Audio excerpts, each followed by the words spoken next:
আমাদের দলের সাংগঠনিক যারা এবং এলাকার নাগরিকরা, এলাকার বাসিন্দারা, মায়েরা, বোনেরা সবাই মিলে ওসি সাহেব আছেন এবং ওসি সাহেব ওদের জিজ্ঞাসা করার পর বৈধ কোনো কাগজপত্র দেখাতে পারেননি। ফলে আমাদের বক্তব্য, যারা ইউটিউব দেখে ভক্তি শ্রদ্ধা মা কালীকে করুন, কোনো সমস্যা নেই, কিন্তু এই মন্দিরটা ভক্তিকে বিপথে চালিয়ে যা যা করছে দয়া করে সেগুলো সম্পর্কে সচেতন থাকুন। আমরা আজ সবাই এসেছি, আমরা ভবিষ্যতেও এই এলাকাকে, এলাকার মানুষের জনজীবন স্বাভাবিক রাখবো। আমরা মা কালীর ভক্ত, আমরা হিন্দু, কিন্তু প্রথমে ভয় করছিল এই বিষয়ে ঢুকতে, কারণ আমার মন্দির নিয়ে কিছু বলতে যাবো, কে কি বলে বসবেন। কিন্তু যখন দেখলাম যে মন্দির নিয়ে ব্যবসা হচ্ছে, এই অভিযোগ আসছে এবং মানুষ ক্ষিপ্ত, তাহলে তো লোকে ভাববে আমরা ব্যবস্থা না নিলে তাহলে আমরা এর অংশীদার হয়ে আছি। ফলে যেটা নয় সেটা নয়, আমরা সেই কারণে আজ এসেছি।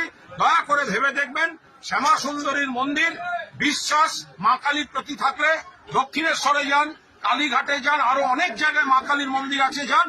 কিন্তু যে মা কালী রাতে নেচে বেড়ান বলে খবর, যে মা কালীর আপনার সোনার গয়না পছন্দ হয়, সেই মা কালীর থেকে একটুখানি দূরে থাকাটা আমার মনে হয় ভালো। একটু ভেবে দেখবেন।